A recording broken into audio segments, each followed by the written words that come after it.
There's You know what I'm that, saying? and there's also the looming specter of the mass shooter. It's just so fucking common these days. It seems like not, every though. 3 or 4 months there's a new instance. How many times does it happen? Perception is a bitch. Okay, but so the reality is, the absolute reality is, they have happened. They have. are horrific, and there's more of them here than anywhere else in the world. That's reality. But here's another interesting reality. Hold it real quick. Go ahead. So when you say that, you're talking about the developed world, correct? Because that's usually the caveat they like to put on Well, it. there's no mass shootings in the undeveloped world. People don't just go into a fucking mall and shoot people up. What's interesting They is don't?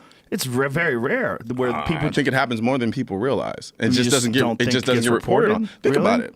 How many people die in Chicago on a weekend over a weekend that doesn't get reported? That's true, but and we live in America where we true. have complete access to information. That is true, Yeah. but it's a different kind of violence because it's people that are actively trying to get people that are actively trying to get them. It's gang violence. Yeah. Whereas school shootings are complete innocent. School shootings are the worst, right? Because it's a child and some fucking psycho decides to make the most noise possible by going into a school and shooting it up. That's the scariest and the worst.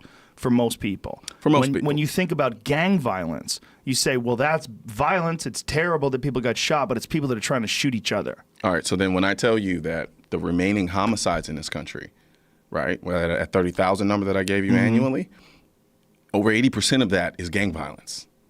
That's crazy, too.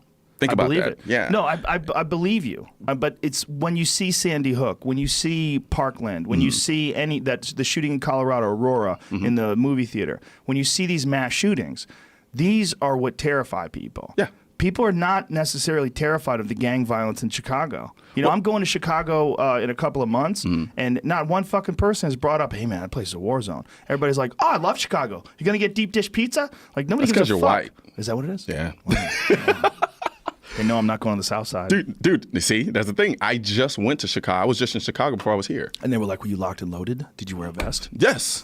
I'm dead serious. I got all those questions. When I said I was going to Chicago, those were the first things people told me.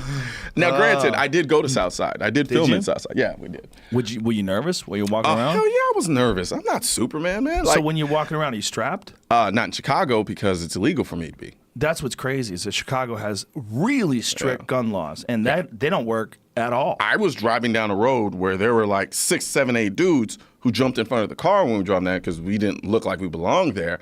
And I'm positive every single one of them had a gun. They jumped in front of the car. Well, they didn't like lob their bodies in front of the car, but you see a car that's unfamiliar driving down a side street. So they try to stop you? They didn't try to stop me. I think they're trying to figure out who the hell we were. They just got a better look at you. Or they were just trying to serve us. Oh. Yeah. So it's kind of one of those things. Right. But then again, when you're driving down the side street in Southside Chicago with GoPros on the car. Yeah. Oh, that's true too. Yeah. Right. So you kind of have that. So we all agree that the gun violence, especially in terms of mass shootings, is one of the biggest problems that we have in terms of like a horrific public image problem. Right, it's something that you see in every. When I say public image, I should rephrase that. What I mean is like public perception problem. Like you see it, and it's just death and violence and children and innocence, and we as people, I think, consider the death of innocence to be one of the most egregious and horrific deaths. Absolutely. So I think we both agree on that. Absolutely. Right? So that's 100% across the board, I think, with any decent person. These mass shootings are horrific. I think, in my opinion, the number one aspect of the argument that's not being discussed is the mental health aspect of it. Are you opposed to more screening of people to get guns? Yes and no. Yes and no. Yeah. Okay. Yes, in an ideal world, if we could minority report it and figure it out who's... I don't mean minority report. I mean just like check to see if they're on mental health medication. But I mean, we currently well, see, here's the thing, the slippery slope with that too. So what constitutes somebody being on mental health medication that's prohibitive? Right. What if I deal with anxiety? If I'm on Xans prescribed, does that prevent me from owning a firearm? It's a good question. In California, for the longest time, they were trying to make it if you had a medical marijuana card, you couldn't have a firearm. I think they were doing that federally. I think that was a federal thing, that if you had a legal medical marijuana card, that they were trying to prevent people. They were trying to prevent people from. They were trying to cripple the medical marijuana industry because they knew that people wanted guns. Because to be honest, it's intellectually dishonest. If I can go to the store with a gun on me and buy alcohol, right? Like, and you know me, I don't even smoke. Right. But let's just be honest about it. Like alcohol, weed. I mean, I think utilizing that as a prohibitive means to own a firearm, I think is that is true. But if you were under the influence of some of the shit I got in this studio, well, no, and then you'd be super paranoid. Well, here's the thing: I didn't say under the influence. I said because all the marijuana card does is allow you to buy it. No, 100%. But I'm saying that is an issue if you're under the influence and you have a gun. Right? Yeah, but I'm allowed to. But you go to my house right now, I have all types of whiskeys at home. Right. Yeah, but if you're under the influence, right? Yeah, exactly. But if so anything, I can't carry a firearm and then be drunk. Right. You shouldn't be drunk with a gun. You shouldn't be high as fuck with a gun. Neither one of those are good ideas. And nor should you be driving. Right. Nor should you be driving. So should you be on Xanax with a gun? That's the question. I don't know the answer to because I've never had Xanax. Exactly. Me neither. I don't know what it's like, but I do know that there's been people that have killed people when they were on Xanax. And, that guy in Vegas, the shooter in Vegas, that guy was on anti-anxiety medication. I didn't know that. Chris Cornell was on anti-anxiety medication when he killed himself. Look, it's got a profound effect on some individuals, and it's not uniform. The way it affects you, it might affect Jamie different. Totally different. Yeah, it's a different. I mean, I know tons of people who are on it. Yeah, I do as well. Yeah, and they respond, like you said, they respond to it differently. Yeah, and I know tons of people on it will also drink while they're on it, which you're not supposed to do. Yeah, yeah, and that's not good either. Yeah, it's so screening with the screening component, right? You got to be careful because what it then does, it's like it becomes a de facto way of preventing people to own firearms arbitrarily, right? So it's like, oh well, you have anxiety, or even somebody who's maybe dealing with PTSD. Right. Not everybody dealing with PTSD is a potential murderous, ravenous, evil person who's just going to go out and kill people.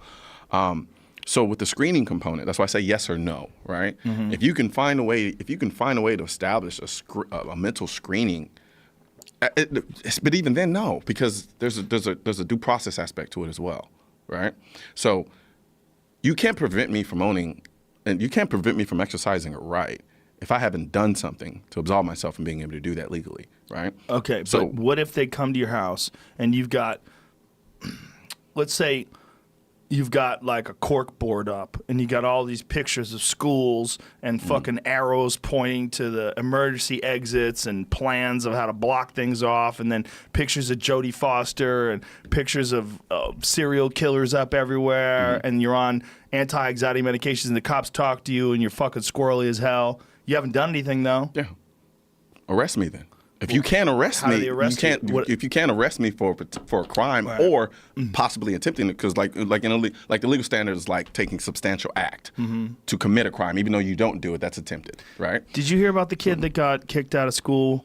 What was the school? He was an Asian kid, dyed his hair blonde, started collecting bullets, got a semi-automatic rifle. His friends started freaking out. They called the cops. Cops came to visit him. He bought another rifle, and I believe they deported him. They deported him for reasons not having to do with the firearms. They deported him for reasons that he wasn't actually going to school anymore. And he was on a green card or visa, I believe. But the way the sheriffs were framing it was they deported it because they wanted this fucking psycho out of the country, and they think that they might have prevented a crime. They probably did, but they still had to establish a legal basis for deporting him. But all they had was that he didn't go to class. Yeah, I mean that's something you've done, I've done. Yeah. I mean everybody's. But then again, he wasn't a citizen. Right. So that was the requirement for him to continue to be here. But it was really. It was kind of like how they got Al Capone. You know, they got Al Capone by tax evasion, not by way of Right. But he really had guns and was acting crazy. And that's why the kids that were friends with him called, and that's why they acted, and they just found that loophole. Yeah. So what do you do with someone like that? Other than, this guy, we had something. Yeah. What if this kid was still going to school? I mean, it'd be pretty bad. Yeah, pretty bad. But then again, we still have our laws for a reason, right? We have our inherent rights for a reason. We have due process for a reason. Because if we didn't have those, right, anyone could just come up and say, man, you know what? I saw Colion Noir on Instagram the other day. He posted a picture of a gun. Then he was like cursing people out because they're making fun of him, the water he was drinking. And so, you know what? Somebody needs to go check on him and make sure he's okay. Right. And somebody needs to go and take his guns away from him. Right. There's got to be due process. I appreciate that. Yeah. And I agree with you. And it's unfortunate in that some people may slip through the cracks. But I can't arrest someone for something that they haven't done yet. Right. You just can't. Well, I agree. And so that's where we are right now. So then now we're getting to the complexities, the hard questions, right? What do we do? How do we put something in place to catch the people who do happen to fall between the cracks, right? So then you go, okay, try to keep. Oh, sorry, yeah. Sorry, no. I move a lot. I don't know if you see my videos. Right. I'm No like, worries, yeah, I'm like Hydra. The complexities. Yeah, it's a very complex issue, which is why we're largely not having it. We're having it here because no one wants to have this conversation on the national scene because it's hard and it doesn't make for great soundbite and it doesn't make for good TV.